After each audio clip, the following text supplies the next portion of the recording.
Dear student, tag question ফরমেশনের ক্ষেত্রে যে কয়েকটি পয়েন্টস খুবই ইম্পর্ট্যান্ট, সেই পয়েন্টসগুলো আমরা এই লেসনে আলোচনা করব। এখানে 4টি সিম্পল পয়েন্টস এখানে আলোচনা করা হয়েছে। চলো আমরা পয়েন্টসগুলো দেখে নিই। চলো আমরা প্রথমে পয়েন্ট 1 নিয়ে আলোচনা করি।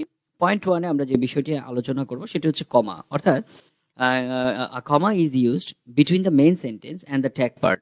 অর্থাৎ মেইন সেন্টেন্স যেই অংশটি থাকবে, যেমন দিস ইজ ইয়োর বুক, এটি হচ্ছে আমার মেইন সেন্টেন্স, এবং ট্যাগ পার্ট হচ্ছে ইজেন্ট ইট। এই দুইটি পার্টের মাঝখানে আমরা লাল অংশে দেখতে পাচ্ছি একটি কমা, অর্থাৎ এখানে কমাটিকে লাল করে দেওয়া হয়েছে তোমাদের দেখার সুবিধার্থে, বোঝার সুবিধার্থে।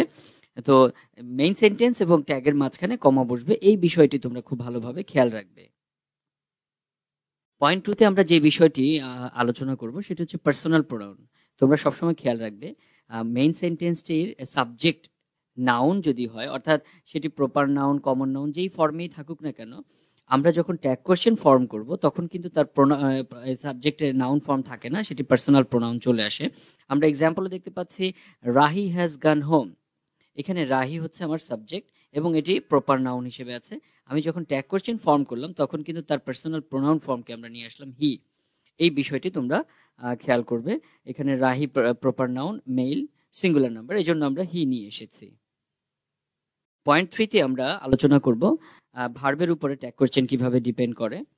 ট্যাগ কোয়েশ্চেন ফর্ম করতে হলে তোমাদের মনে রাখতে হবে যে মেইন সেন্টেন্সের যে ভার্বটি, তার উপরে ভিত্তি করেই কিন্তু ট্যাগ কোয়েশ্চেনের ভার্বটি আসে, অর্থাৎ কন্ট্রাকশন ফর্ম যে করবা সেই জিনিসটি আসবে হচ্ছে মেইন সেন্টেন্সের মূল ভার্বের উপরে ভিত্তি করে। আমরা এক্সাম্পলে দেখতে পাচ্ছি শি ইজ ইয়োর সিস্টার, সে হচ্ছে তোমার বোন। এখানে মূল ভার্বটি হচ্ছে আমার ইজ, যদিও মূলত সে অক্সিলারি ভার্ব, কিন্তু এই সেন্টেন্সে সে মূল ভার্ব, কারণ এখানে অন্য কোনো ভার্ব ব্যবহৃত হয়নি। বি ভার্ব আমরা আগেই বলেছি অনেক ক্ষেত্রেই তারা মূল ভার্ব হিসেবে বসে যদি কোনো মূল ভার্ব ওই সেন্টেন্সে না থাকে।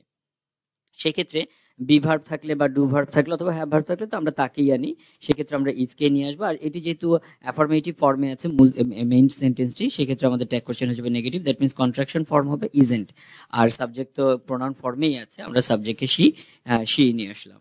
তো এখানে ইজ হচ্ছে আমার main verb, simple present tense এবং পজিটিভ, এই কারণে আমার ইজেন্ট শি হয়ে গেল। Raju hasn't done his work, has he? এখানে হ্যাজ শব্দটি আসলো হ্যাজেন্টের উপরে ভিত্তি করে, কারণ এখানে আমাদের মূল ভার্বটি হচ্ছে ডান, হ্যাজ হচ্ছে তার অক্সিলারি ভার্ব, এটা প্রেজেন্ট পারফেক্ট টেন্স। এখানে প্রেজেন্ট পারফেক্ট টেন্স নেগেটিভ সেন্টেন্সটি, এই কারণে হ্যাজ আসছে, তার সাথে নট হয়নি।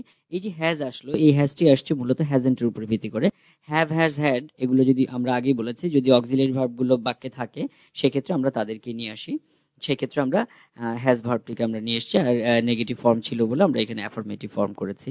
আমরা সেকেন্ড এক্সাম্পল দেখতে পাচ্ছি তমা গোজ টু স্কুল। এখানে কিন্তু কোনো অক্সিলারি ভার্ব আমরা দেখতে পাচ্ছি না, এখানে গোজ মূল ভার্ব, এবং এটি third person singular number, present indefinite tense, কারণ এখানে ভার্বের সাথে একটি এস যুক্ত হয়েছে। তারপরে তমা গোজ টু স্কুল আমরা যে আগেই জানি যে যদি মূল ভার্ব হিসেবে কোনো ভার্ব ব্যবহৃত হয়, সেখানে অক্সিলারি ভার্বের কোনো ফর্ম না থাকে, সেক্ষেত্রে আমরা ডু বা ডাজ অথবা ডিড আনি। এই যে ডু বা ডাজ অথবা ডিড আনবো, ডিড তো আমরা এখানে আনতেই পারবো না যেহেতু এটা প্রেজেন্ট ইনডেফিনিট টেন্স, প্রেজেন্ট আমরা আনতে পারবো না, তাহলে আনতে হবে ডু অথবা ডাজ।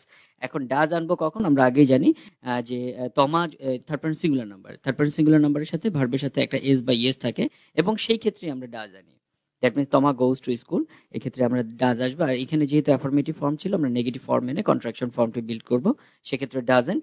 এবং তমা যেহেতু ফেমিনিন জেন্ডার, এখানে আমরা শি আনবো তার পরিবর্তে পার্সোনাল প্রোনাউন হিসেবে। দ্যাট মিনস গোজ হচ্ছে সিম্পল প্রেজেন্টে আছে এবং পজিটিভ সেন্টেন্স, মূল সেন্টেন্সটি, এই জন্য আমাদের ট্যাগ হয়ে গেল নেগেটিভ সেন্টেন্স। পয়েন্ট 4, আমরা এই পয়েন্টে আলোচনা করব ট্যাগ কোয়েশ্চেনের কন্ট্রাক্টেড ফর্ম নিয়ে। অর্থাৎ ট্যাগ কোয়েশ্চেনটি যখন নেগেটিভ হয় তখন আমরা সেই ট্যাগ কোয়েশ্চেনটিকে কন্ট্রাক্টেড ফর্মে লিখি। অর্থাৎ আমাদের ট্যাগ কোয়েশ্চেনে যখন আমাদের অক্সিলারি ভার্ব হিসেবে ডাজ আসবে, তার সাথে যদি নট হয়ে যায়, যুক্ত হয় নেগেটিভে, তখন হয় ডাজ নট, সেটি না লিখে আমরা কন্ট্রাক্টেড ফর্ম হিসেবে আমরা ডাজেন্ট ব্যবহার করব। এভাবে আমরা হ্যাজ নট হ্যাজেন্ট হয়ে যাবে, উইল নট ওয়ন্ট হয়ে যাবে, is not isn't, should not shouldn't, এভাবে হবে। আমরা এক্সাম্পলও দেখতে পাচ্ছি যে Rubel is going to school, tag কোশ্চেনে গিয়ে আমরা সেটা হয়েছে ইজেন্ট হি। এখানে আমরা ইজ গোয়িং এই শব্দটি অ্যাফার্মেটিভ হওয়াতে আমাদের ট্যাগ কোশ্চেন হয়ে গেছে ইজেন্ট, অক্সিলারি ভার্ব হিসেবে ইজ ব্যবহৃত হয়েছে, এবং ট্যাগ কোশ্চেনে গিয়ে সেই ইজের সাথে একটি নট যুক্ত হয়েছে ইজেন্ট।